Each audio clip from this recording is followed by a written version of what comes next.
What's up, guys, and welcome to today's video. So I kind of wanted to go over a couple things that I've seen throughout the years of shooting tournaments and just going to local shooting people coming out here shooting in the yard, and a lot of people asking me questions about things. So I want to go over a couple things that might help you out in your archery journey and might make you a little bit more accurate and might save your shoulders and things of that nature. So as we get into it, the first major thing that I see with a lot of people is actually their draw. So whenever you draw a bow, or how I draw the bow, you get this from, I've gotten this from shooting tournaments throughout so many years that I have, ASA and IBO, ever since I was a kid, and then going through years of bow hunting. Of course, now I'm primarily a bow hunter. I'd like to start shooting tournaments again at some point, but right now, shooting whitetails is kind of taking up all my time, and I'm okay with that. But, I got a lot of friends and family members and everything, and then going through and shooting around tournaments and stuff, and then shooting. You see guys shooting in the shop, their draw length and their draw, and I see a lot of people that are wearing out their shoulders and can only shoot a couple shots. So with the draw length, so what I see a lot of people doing when they draw is you get people that really tuck that elbow down, and they have their bow up real high and they tuck that elbow down, and they will actually draw like that. And I don't even think I can pull this bow back like that. But you're putting a lot of pressure into this shoulder here. You're scrunching it in. You got this shoulder down. I can feel it real heavy up in this shoulder here. You're putting a lot of tension in and around on your traps and on your shoulders whenever you're drawing down. And you get people that have to really turn down the poundage of their bow because they can't draw it back correctly.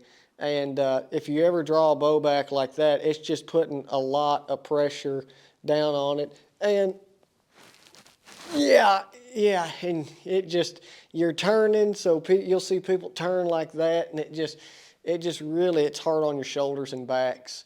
Don't do that. Try not to do that.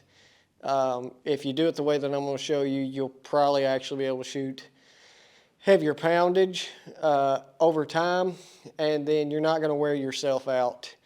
And then you get the second one, which is guys that are really adamant about putting their bow on target. So you put your pin on target, and you're really trying to hold and keep that pin on target whenever you shoot, because you hear everybody say that I want to draw back and I want my pin on the target. If I got a deer on me, I don't want to move around in the stand. I don't want to do anything like that.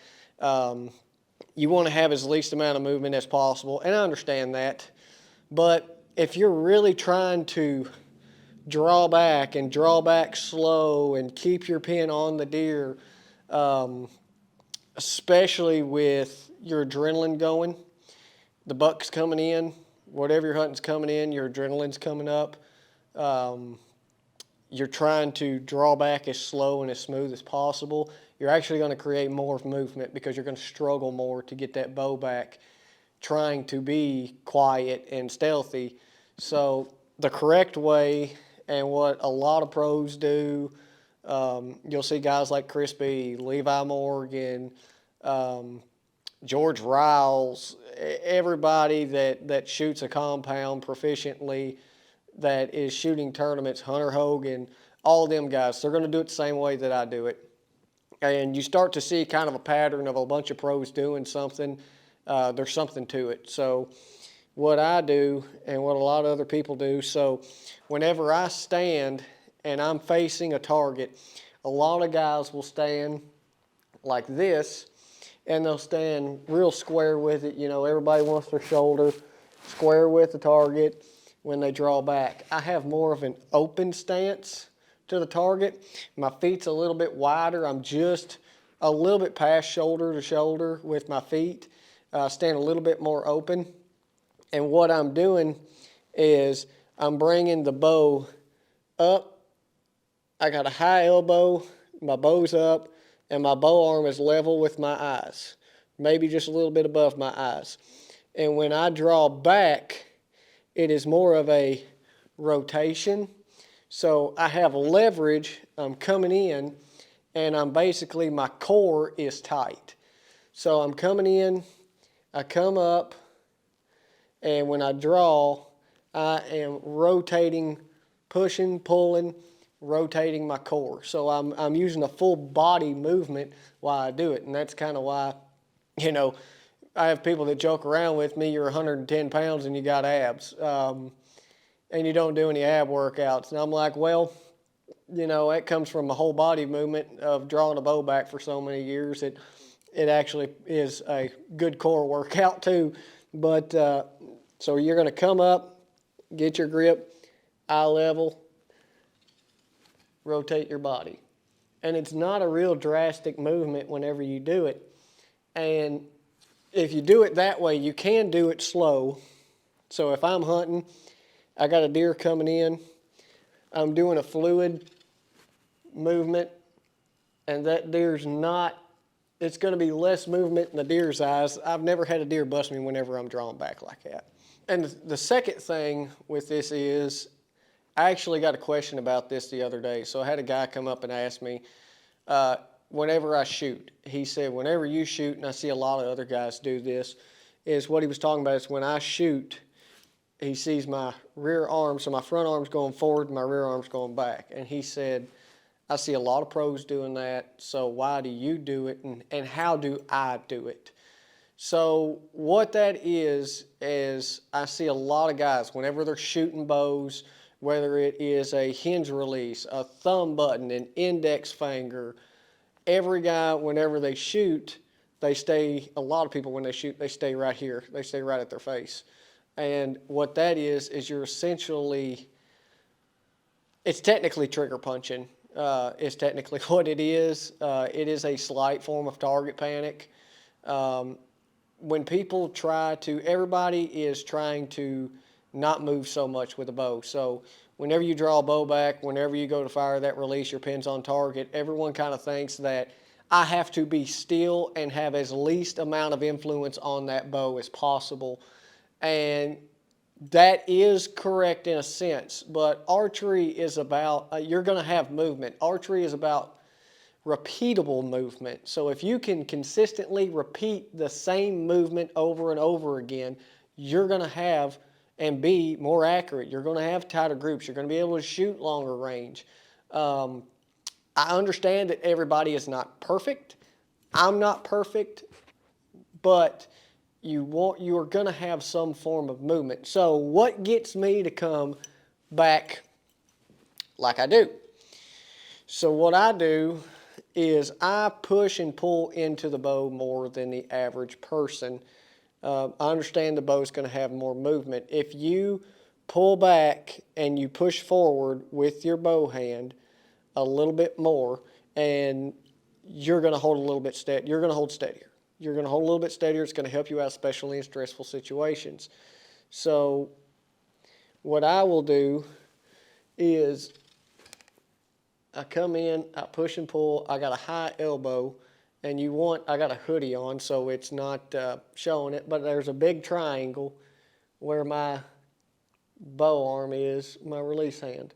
There's a big triangle. So I'm pushing and pulling. I'm pulling tension back towards my rear elbow. And you want to imagine that there's a golf ball on your shoulder. So what helps is there's a golf ball on your shoulder. You're pushing and pulling. You're trying to catch it.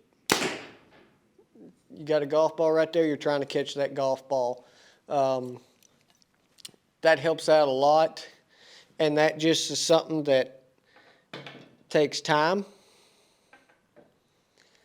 And that's something that just takes time. Go through and practice on pulling back, pushing forward, pulling into the back wall, pushing forward into your bow arm. Kind of let your hand melt into your grip. Let your hand melt. You're going to float around. That pin's going to float around. You just have to accept the movement and accept that you're not going to hold that bow steady. A little bit of movement in your shot, you know, if you got movement in your shot, that's fine. I have what people consider an explosive shot. When I break, everything's, everything, when I break, it goes like that. So I have more of an explosive shot. But if you can repeat the same movement over and over, then you're going to be more accurate. So try not to be so worried about trying to keep that bow as still as possible, because whenever you do that, it's going to cause you to punch the trigger. And a lot of guys will also be real light on the back wall, so they'll draw it back just and be as light as they can because they don't want to put as much influence into it. They're trying to be as a statue as still as possible, and then they shoot and they slap the trigger, punch the thumb button, or they rotate and they punch a hinge, and their hand stays right here. There's a lot of guys that can shoot accurate like that, and you've probably shot accurate like that for a long time, but if you try to focus in and push and pull a little bit more and catch that golf ball on your shoulder, it's going to help you out, and you're probably going to see a little bit tighter groups over time, and it'll help out a little bit of what slight target panic that you might be facing with right now. So the third thing I want to touch on is face pressure. So you'll see a lot of people whenever they draw back a bow that they will have either, whether you anchor with the tip of your nose, side of your nose to the string, a kisser button, even face pressure with a release. And this is something that I have to work on quite a bit with myself, especially with the release face pressure.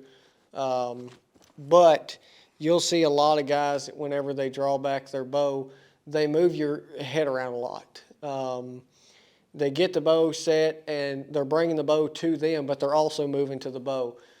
That creates inconsistency, and that creates inconsistent face pressure, whether it's too much, too little. And if you have too much, 9 times out of 10 it's too much. If you have too much face pressure on the string, your release hand, whatever, you're going to get different left and right impacts versus if you don't have as much face pressure on your string or your release hand. So you'll see a lot of guys, what you'll end up seeing them do is they will take their bow, and when they draw back, they'll go ahead and move their head to the string. And then they'll come back and they'll reset, and they'll start tapping their nose, and they'll get resituated like this. And that just takes longer into your shot. It makes you tired because you're holding the bow longer. It makes it a little bit longer to get your pin on target. And like I said, you can put different amounts of pressure on the string, different amount of pressure on your release hand. So what I do, and the correct way to do it, is, you'll see a bunch of different archers doing this, is you want to bring your equipment to you. So when I stand open to a target and I draw back, my head stays still. So I don't move my head. What you'll see me do is I'll draw back, my head stays still, I am moving the bow to my face. And I am just touching just a little bit of pressure on my release hand, and I am just touching the tip of my nose to the string. So I am not going through and moving my head to the bow. I'm moving the bow in my release hand to my face. You can control the amount of pressure that you exert into that hand a lot better than if you move your head to it. And you don't even have to readjust. I mean, you go through and you anchor. You put, for me, with a hinge release, I'll put my jaw in between my two knuckles, first two knuckles. So as I come in and anchor, I'll move it. I got my locking point, nose to the tip of the string, and I don't have any issues. I will not readjust any way, shape, or form. Once I'm there, I'm there. So I hope these tips helped you out, guys. If you have any more questions, leave it in the comments. And these are just things that I'll go out and shoot in the yard and stuff. I'm like, hey, that might make a decent video on that. And these are a lot of things that I overlook, that I get questions asked on all the time. And it's just information that people need to know. So I hope this helps some of you guys out. I'll catch y'all in the next video.